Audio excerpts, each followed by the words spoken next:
Hi friends, how are ya? Welcome back to my channel for a home decor video. Who are we? I play this game every time I go into a really nice house, a really nice hotel, people with like money, you know what I mean? I look around and I'm like, what makes this place feel so nice? What are they doing similarly that I could kind of pull from and do in my own home within my budget to make my home feel really elevated, luxe, expensive, and nice. And whenever I kind of figure something out, I write it down. So today, we're gonna be going through my list of all the little things that I have written down over the years. I have kind of categorized these. I have a few things that aren't really categorizable, and then we're going to go into decor, bathroom, bedding, and lighting. So let's get into this video. And speaking of lighting, the sun is just taunting me between the clouds today, so if it's fluctuating, so sorry, that is God.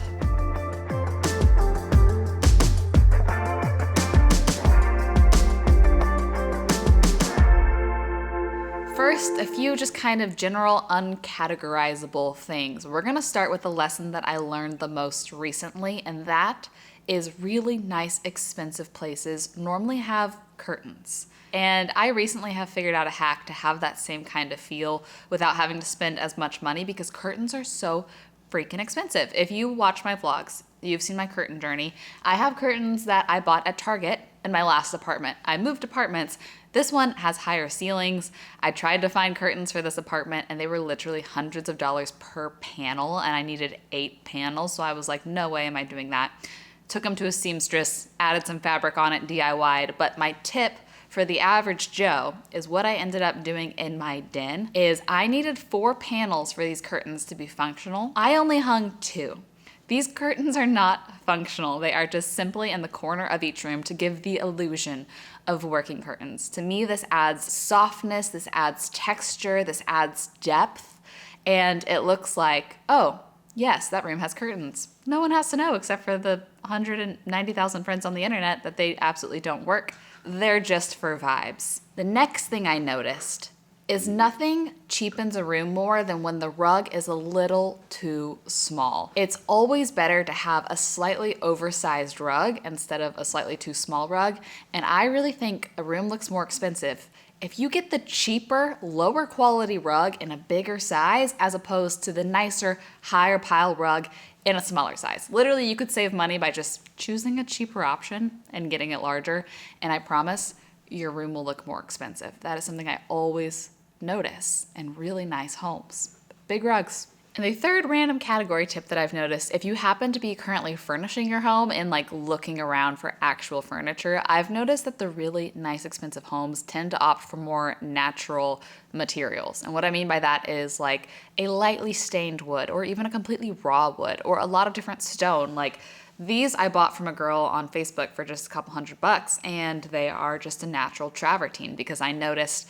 natural stones like travertine are really popping up in those nice expensive places. So a way to do this on a budget is instead of opting for heavily painted furniture, I feel like that's what you see a lot, or like really thick, glossy, stain finished on woods, is if you see that at a thrift store, just strip it. Strip that off, and I feel like it really actually elevates the furniture and makes something look like it has a story and a history and like it was refurbished and loved, you know, that whole kind of vibe. That's just something I've noticed trending right now, so take it or leave it. Okay, now let's talk about all things decor and art, because this is really the biggest category and I feel like what I have the most little takeaways from. First, less is more, especially if you're styling a shelf. Like these little glass shelves that I have over here, when something finally hit, when it looked nice and luxe and expensive, I realized it had fewer things. I think this works for a few reasons. Playing with negative space is really an art. So if you master that, it looks fantastic.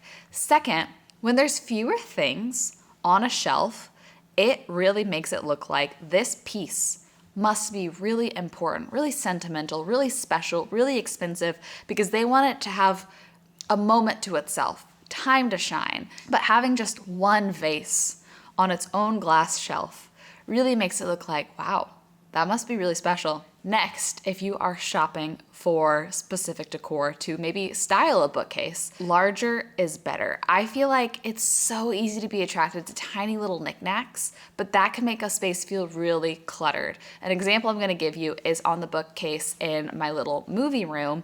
I was trying to figure out a piece for the last shelf.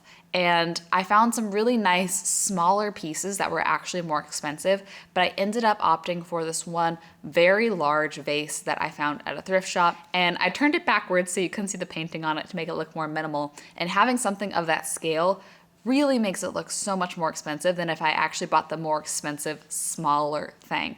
So bigger doesn't always mean you have to spend more money, but a lot of times it does look like you spent more money. Larger is better because it also forces you to have less to fill the space. Next, let's talk about art. Something that I've learned that really can elevate a piece of art is putting it in an antique frame. You can find these thrifted for 99 cents, and the texture, the detail of that really elevates, even if it's just a picture that you've printed out that you took yourself. So that's something that will save you money. Just will take a little bit more hunting. You can't necessarily order that online, but that adds different textures, different woods, different metals. I think it really helps pull a space together. I have a gallery wall that I'm working on in my guest bath, and I do have a lot of like just very cheap, brand new frames. My goal is over time to replace those with antique ones that I find thrifting to just add a lot more personality. The same kind of concept of larger is better, larger looks more expensive. The way to do that with art is to simply add a mat to your frame. You don't necessarily have to buy larger art.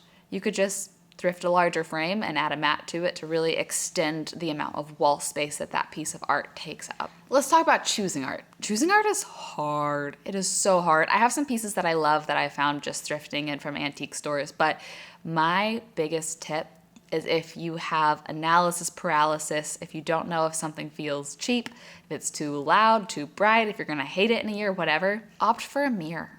Fill up a wall. You can add something interesting, but it's not going to detract if you decide down the line you don't like the piece of art you chose. And it really makes the space feel a lot bigger, and it really makes the space feel a lot brighter. I love to put them adjacent to windows so that it just reflects the natural light outside.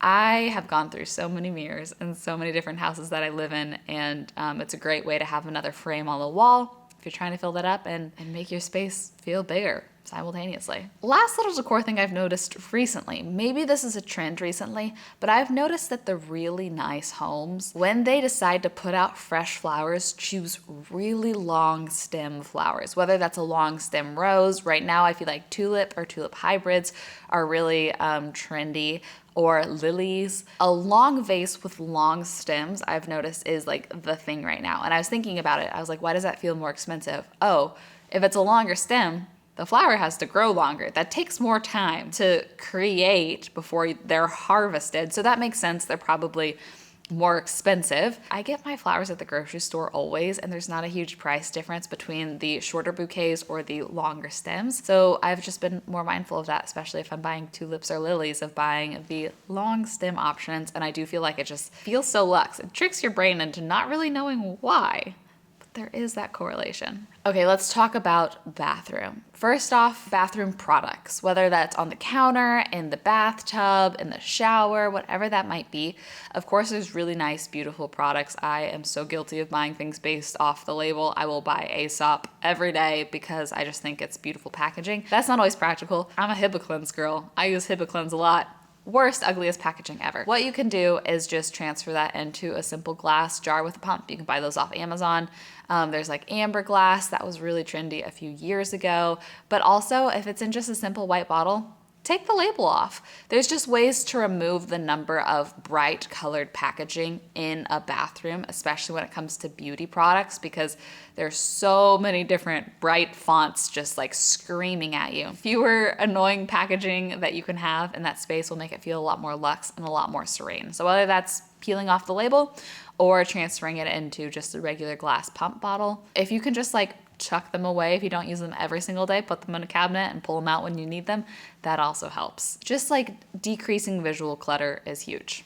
Next, think about a nice hotel experience. Think about a really nice restaurant. You go to the bathroom, they always have a hand soap and a hand lotion. So I like to have that available in my guest bathroom just because it really does make it feel so luxe. Yet again, you don't have to spend a lot of money. You can just put these in a glass jar and buy the cheapest at the store. But having both those together feels like a A+, 5-star experience. And lastly, every nice house has a nice hand towel.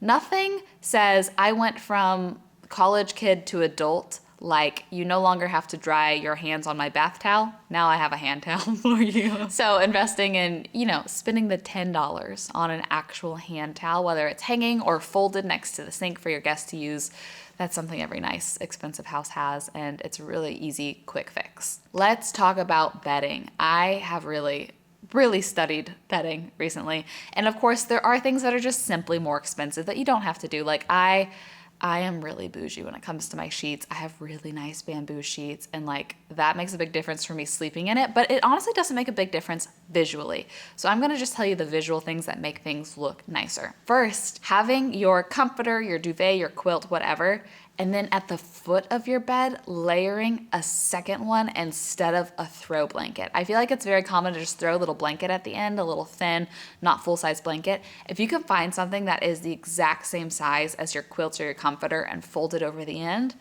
chef's kiss, so nice. That can also be something thrifted. I just happen to have a quilt that is bedding size that I've folded over the end, and it's really thick and fluffy. So if you're out shopping, I honestly think, just like the rugs, buying a cheaper, large quilt as opposed to a nicer, small throw blanket will actually make your bed look more expensive. Doesn't matter the amount you spend, it simply matters the size.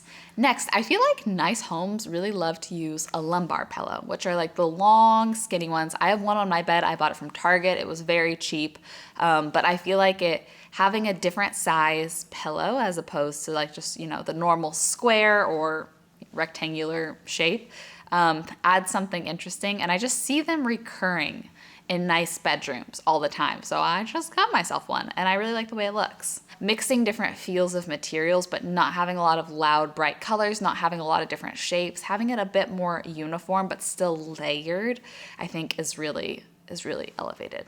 And last but not least, let's talk about my favorite category, lighting. Oh, I'm such a particular person when it comes to lighting. I do not like to have the big lights on. I want to have a very curated lighting experience. And I have a lot of little lamps around my home. Look, there's even one up here. That lamp, $10. So it's not a big expense, but it really makes a difference. Let's get into it. So like I said, adding extra lamps wherever you can. Something that's really popular right now in nice homes is actually having little lamps in the kitchen, which is interesting. They'll have a little vignette of stacked cookbooks and a tiny little lamp, and I do think it really softens the kitchen. Having different warm lights around the house, not directly above you, really makes the space feel so cozy and nice. Notice I said warm lights. This brings me to my next point.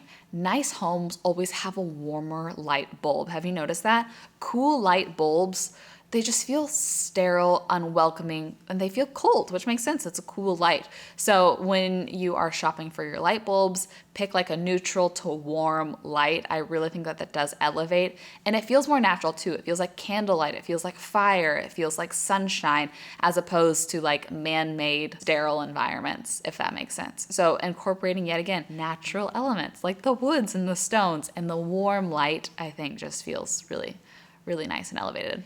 Okay, something that is a bit more of a DIY project that I've done as a renter to make a space look really elevated is faux hardwire lighting. A lot of custom homes have different chandeliers or sconces or whatever that might be built into the home. It adds this really interesting architectural element, but you can't do that as a renter. So I have bought sconces for next to my bed that are actually, they're just plugged into the wall, but they are installed so where it kind of feels like something architectural, feels like it's hardwired, and just subconsciously you know that if a light is hardwired, it is very expensive to do so, so it makes the space feel more expensive. Another DIY I've recently completed that the vlog fam knows about very well are these chandeliers in my bathroom. I bought these for $50 for the set of 3 off Amazon, and they are meant to be hardwired. I literally bought hardwired lights, and I hung them. I just used the bracket to screw it into the ceiling, hung them from the ceiling, but then I hot glued little puck lights inside that are remote control battery operated lights. So I can turn them on with my remote and it feels like they're hardwired, but even when they're off, it's like a sculpture. It's like art and it really, really elevates a space.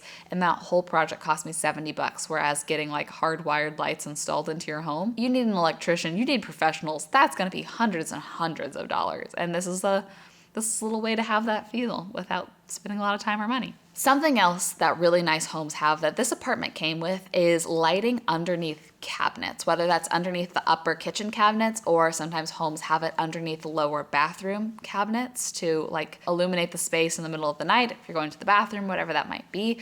And there's a lot of trendy hacks out there for adding your own lights. There's motion activated ones. There's just like little sticky ones that you can attach under your cabinets and you can get that same look. And I do feel like it makes backsplashes in kitchens look so nice and expensive when it has that light kind of running down the side of them. It makes the kitchen look clean and bright, and you can get a pack of these at Home Depot or Amazon for dollars. Not a lot at all. Stick them on, remove them when you move out, and either have them remote controlled, have a little switch, or have them motion activated, whatever you fancy. And I think that really makes a space look yet again like a built-in, custom. Very nice. Those are my tips. The TLDR is less is more, and choosing larger, cheaper things can sometimes feel better, and opt for natural finishes and materials whenever you can. And I feel like those are like the big tips. So these are just things I've noticed. If there's other things you've noticed by going into really nice homes, really nice hotels, really nice stores that you notice can be done at a cheaper price point and brought into the average Joe's home, please comment them. Let's make a little resource for people. But I love making homes cozy and nice, so I love getting to talk about it. And let me know if you would like any more kind of like home-focused content. I love y'all. Thanks for being here. I hope you have the best rest of your day, and I will see you in a video very soon. Bye.